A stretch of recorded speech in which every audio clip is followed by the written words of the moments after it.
ko akalain na bigyan mo ng halaga ang tulad ko.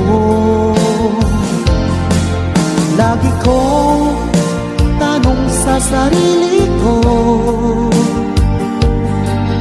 bakit